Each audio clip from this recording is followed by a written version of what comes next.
You're listening to Life Repurposed with Michelle Rayburn, where you'll find uplifting and practical advice for everyday living, creative inspiration for do-it-yourself projects, and recommendations for books and resources that will encourage you to embrace your life repurposed. I'm your host, Michelle Rayburn.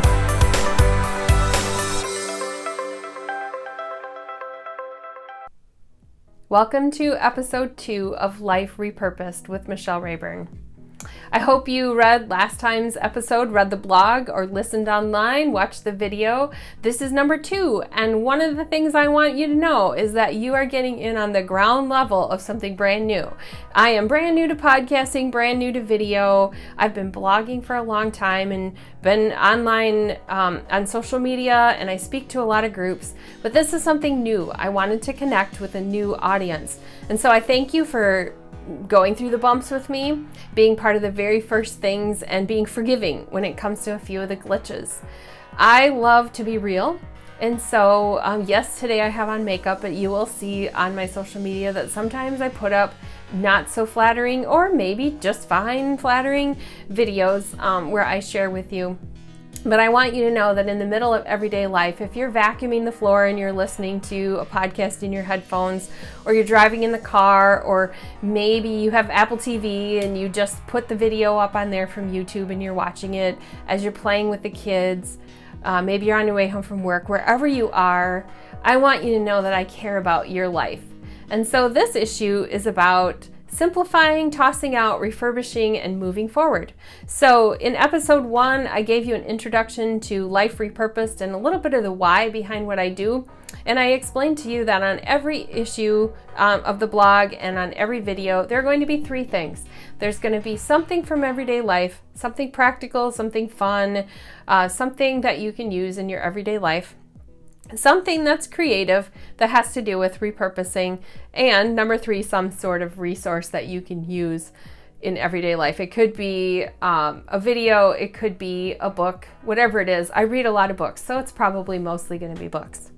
So as we get started with this episode, I'd like to talk about the inspired life purging the excess. I want you to think about what you have too much of. If you were to open up your kitchen cupboards, what do you have too much of? What pours out on your head when you open your closets? What do you have more than enough of in a day? Whether it's in your time. Maybe you have more than enough phone calls coming your way, more than enough emails. Maybe your kids have too many toys. Maybe there's too much furniture and you can't even walk around your house. Maybe you have too many clothes and there's nothing to wear when you look in your closet. What do you have too much of? Too many appointments? Too much stress? Are you double booked on most days? Too much food on your plate? Too much going on? I don't know. I've had to take a look at this in my life. It's something that it's an ongoing work in progress is all I can say. I've cleaned out some of the closets. We have way too much stuff. I've decided to keep only the clothes I love and nothing that doesn't fit me unless it's 1 or 2 incentive items that I'm trying to get into. I've cleaned out kitchen cupboards. I've given things away. I've hauled things to the Goodwill. It feels good to get rid of stuff. It feels good to get rid of things that are too much.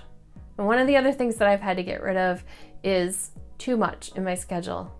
I've had to say no to some things. It's not fun. Not everybody loves you when you say no to something, even great opportunities. I don't attend every wedding I'm invited to. I don't go to every shower. I don't go to every party. I know that sounds terrible, but I can't. I am an introvert, and I know that I become the world's most crazy, angry, crabby. You ask my husband. He will tell you what I become when I have too much people time. I love speaking to groups, and I love being with people, but I need some downtime. And so for me, too much can also include too many people. And so I have to say no to something. I want you to think about what you might have too much of and where you can create some margin in your life. A place where you can just relax, a place that you can get joy and find peace by getting rid of something that's excess. Now, if you do this and you would love to have some encouragement along the way, I'd love to hear from you. Send me a direct message, send me an email at michellerayburn.com. It's just Michelle at michellerayburn.com. I would love to give you a digital high five if you make some changes in your life and it results in you having less of something.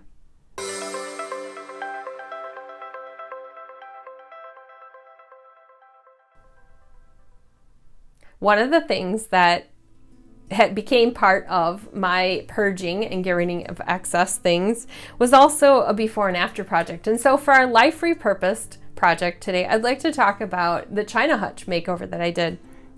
When we bought our house in 2006, 2005, our house, part of it's 100 years old, part of it's like 60 some years old. It's kind of varying. Part of it's an old church, and we have a parsonage ranch house attached to an old church. So it's kind of an unusual house. It also came with some 1970s, 1960s things that I didn't love so much. One of those was actually paneling on a lot of the walls and also the ceilings, which is an interesting thing. And so there's so much wood. And I also had this built-in China hutch that was lovely, but looked very 1970s with the style of yellow oak and the clear glass that was on the front. It's a wonderful place to stash things too, where you can also get too much. So recently I decided it was time for what is actually probably makeover number 3 on this China hutch since I've lived in the house for the last 13 years. And I decided it was time to get rid of some things. Because if they've been inside of this built-in storage cabinet for years and I've not used them, I've not had enough parties to use all the cloth napkins. I've not had enough get-togethers to use all of the trays. I have way too many wine glasses, way too many plates. I decided it was time to purge and clean at the same time that I was going to give it a makeover. So when you go to the blog, you'll be able to see the before and after pictures of where this China hutch was when I bought the house with the 1970s knobs on it and the fake wood Formica countertop. And along the way, I've given it several upgrades. One was painting over that Formica countertop, and it's actually held up because it's not one of my primary kitchen cupboards where I cut vegetables or anything. And the other has been giving it new knobs, giving it some various shades of stain, and then finally recently I decided it was time to give it a before and after makeover where I used chalk paint. Now in the next episode, I'm going to give you a recipe for that chalk paint because I make my own. I know you can buy all kinds of beautiful chalk paint out there. You can have it tinted in any color. But one of the things I have too much of in my basement is quarter gallons of paint, which is a quart. I have just too many of those left over, and by the time I get around to using them, I'm already on to another color. And so I have some neutrals and things, and by mixing in some calcium carbonate, I can actually make it into chalk paint really easy. And I will talk next time about why chalk paint versus some of the other kinds of paint that are out there. I've done my kitchen cupboards in chalk paint, and now I did this cabinet to match. So if you're somebody who's looking for an easy way of making some cabinet or furniture piece that you're not sure you love anymore into something new, this will be for you. So you'll be able to see the final round on what I did with the built-in China hutch and maybe a little bit of a fixer-upper flair in there. I'm a big fan of the show. So I want you to check it out, see how I used baskets and a couple of other things to just give it a fresh makeover. So I hope you enjoy that for your before and after project for this time.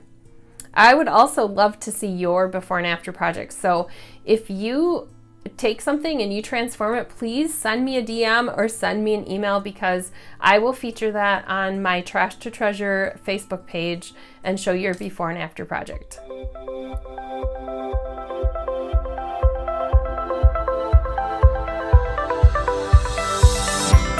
For this week's recommended reading, I'd like to tell you about a book by Mary Potter Kenyon, and it's called Expressive Writing for Healing, Journal Your Way from Grief to Hope.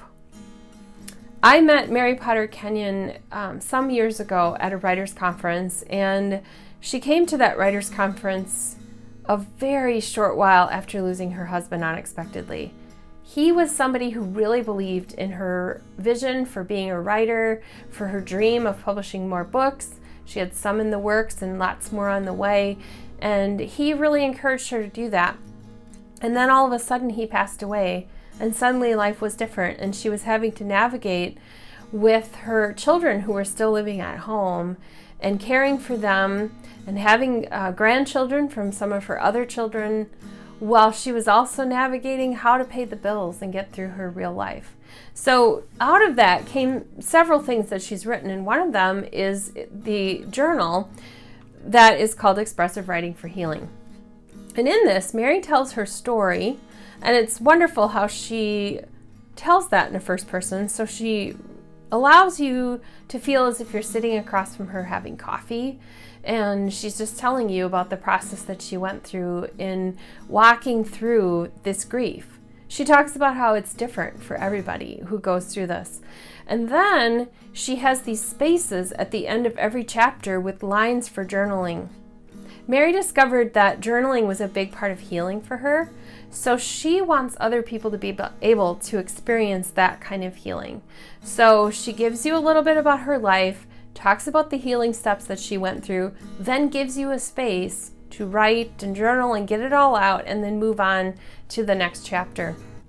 And so I encourage you to go to michellerayburn.com/2 to see the blog post for this episode, and you'll be able to get a link to Mary Potter Kenyon's book, and you'll be able to check that out on Amazon.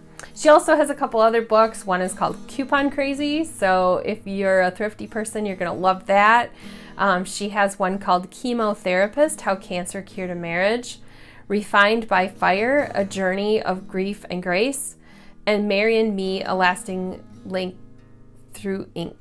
So I want you to go and check those out and see some of the things that Mary has, and then check out her website too. Mary shared her book with me. Again, it was, like I said last time, I was not required to write a favorable review. I really enjoyed Mary's book, and I think it's a helpful resource for so many people. So I encourage you to either buy it for yourself or give it away as a gift to somebody that you think would benefit from that.